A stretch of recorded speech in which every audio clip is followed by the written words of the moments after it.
I'm exhausted.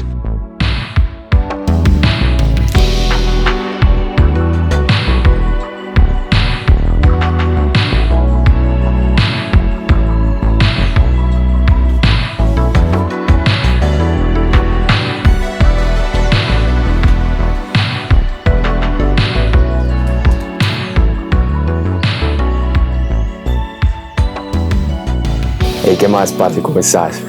Parce, hoy te voy a contar una historia que marcó el antes y el después de mi vida.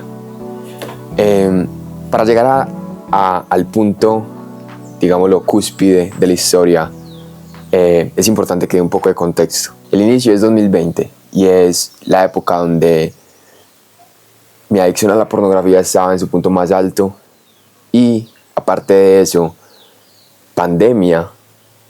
Estaba desempleado, pero tenía el suficiente dinero como para básicamente abastecerme o suministrarme drogas. Aunque suene raro, aunque suene poco creíble, pero para mí 2020 fue la época donde yo más fiesta tuve.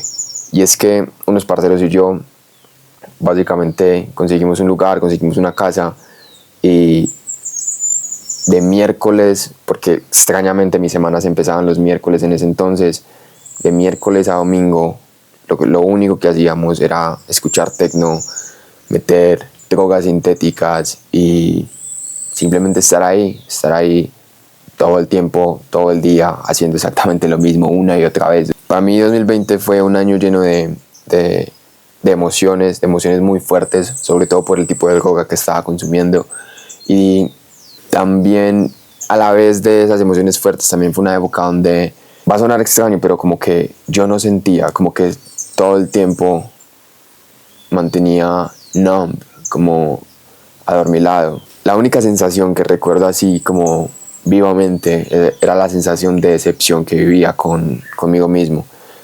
Cuando uno está drogándose constantemente y sobre todo con ese tipo de drogas, es muy fácil caer en que todo está bien, porque realmente tu cerebro lo único que está produciendo es esta droga de la felicidad, pero en realidad cuando los efectos medios empezaban a pasar, estaba la caída, y la caída era esta sensación de decepción, de decepción hacia mí mismo.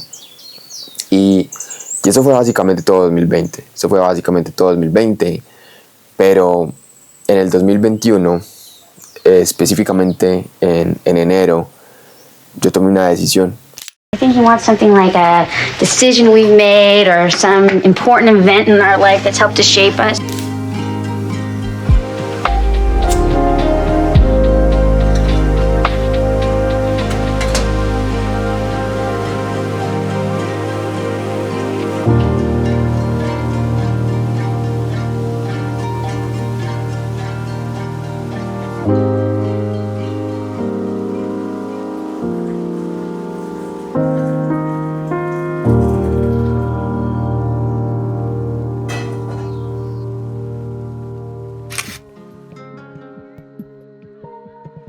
Motivado por la satisfacción que sentía en ese momento en mi vida, me embarqué en un viaje como mochilero hacia Ecuador con un parcero. Y como las fronteras estaban cerradas en ese tiempo, solamente diré que tocó tomar rutas alternas y poco legales. Así vamos a pasar a Ecuador, pues tuvimos que coger demasiados carros para llegar hasta acá, pues exactamente 2. Este es el tercero y después este nos lleva a la frontera, y en la frontera tenemos que decidir si pasar la trocha o hay otro carro. No sé cuánto nos pueda valer, pero ya es en dólares.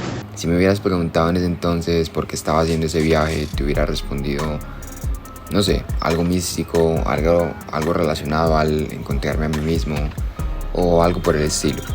Y si bien ese viaje sí lo posibilitó, cuando reflexiono acerca de ello me doy cuenta de que la razón era simplemente mucho más sencilla. Y es que el Juan Pablo de ese entonces necesitaba aprender a valorar lo que tenía, y para eso tenía que perderlo. Primer día vendiendo dulces y realmente no ha sido fácil, y no ha sido fácil no por vender, porque pues al fin y al cabo es simplemente ofrecerlos. Cuando llegamos a Montañita fue como un checkpoint en todo nuestro viaje, Fue el lugar donde más tiempo nos quedamos y el lugar donde pude apreciar de primera mano lo mucho que Dios nos estaba ayudando en el viaje. Hubieron unos 3 días donde, después de llegar a Montañita, dormimos en el lugar más asqueroso en el que he estado, sucio y lleno de cucarachas, pero al 4.º día, mientras vendíamos dulces en la playa, conocimos a Paula, una paisa que al sentir nuestro acento nos invitó a conversar y le caímos tan bien que nos presentó al dueño de un hostal que nos ofreció trabajo a cambio de una comida al día y hospedaje. El resto de días fueron básicamente lo mismo. Nos levantábamos a las 6 a.m. a cavar un hoyo que el colo, o sea, el dueño del hospedaje, necesitaba para un pozo séptico. Trabajamos hasta las 12, luego de ahí almorzábamos, salíamos después a vender dulces y para las 3 o 4 de la tarde, ya cansados, nos dábamos simplemente la libertad de hacer lo que quisiéramos. Y en mi caso, todos los días era meterme al mar.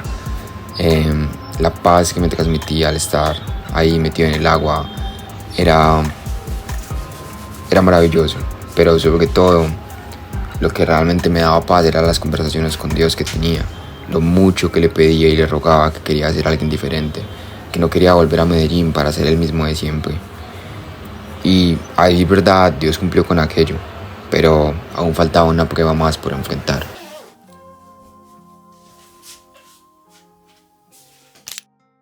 So our souls hunger for the food of eternal life. Días después, en la terminal de buses de Guayaquil, ya en el viaje de regreso, pasé por una experiencia que nunca había experimentado. Porque por primera vez en mi vida tuve hambre sabiendo que no tenía realmente cómo suplir esa necesidad. Nunca hasta ese entonces había sentido la necesidad de comer y no tener que comer. Básicamente durante horas estuve evadiendo esa sensación de hambre que tenía en mi estómago. Pero cuando llegó la noche se me hizo básicamente imposible y le dije a Teo, mi parcero, que reuniéramos las monedas que tuviéramos y compráramos algo, porque en realidad no aguantaba. Di vueltas por toda la terminal y al final encontré una panadería que realmente no tenía muy buen aspecto, pero suponía que era la panadería más barata que había. Y efectivamente, compré los panes más baratos, más pequeños y, a decir verdad, yo creo que más viejos que habían en esa panadería. Y no sé por qué decidí tomar una ruta distinta a la que había tomado en un principio. El caso es que, cuando menos lo pensé, llegué a la zona de comidas de la terminal y ahí estaba yo, con los panes más viejos, más pequeños que había podido encontrar en esa terminal, rodeado de gente que estaba comiendo pizza, pollo, hamburguesa, y los olores. No saben, o tal vez sí saben, lo mucho que se intensifica el olor a comida cuando tenemos hambre. Y ahí estaba yo, con esos panes en la mano, viendo todas estas personas comiendo. Y ahí en ese preciso momento fue cuando cambió mi vida. Porque en ese preciso momento un pensamiento llegó a mi mente y fue el siguiente. Yo en ese momento tenía 2 opciones. La primera, yo podía sentirme mal, desesperanzado, irritado por no poder estar comiendo lo que todas esas otras personas estaban comiendo. O yo tenía la segunda opción, que era agradecerle a Dios de que tenía unos panes en la mano.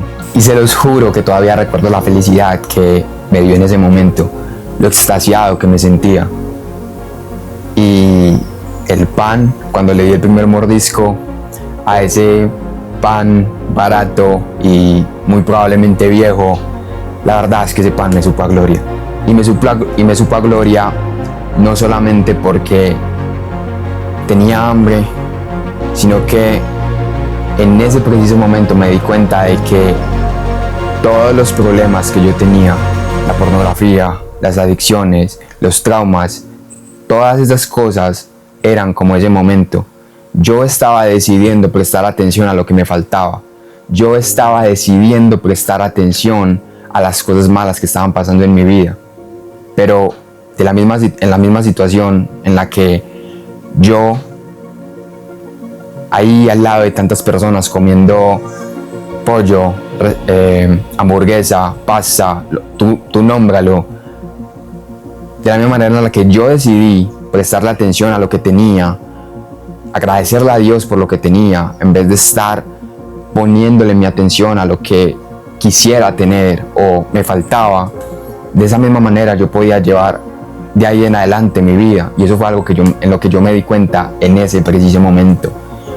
En ese preciso momento yo entendí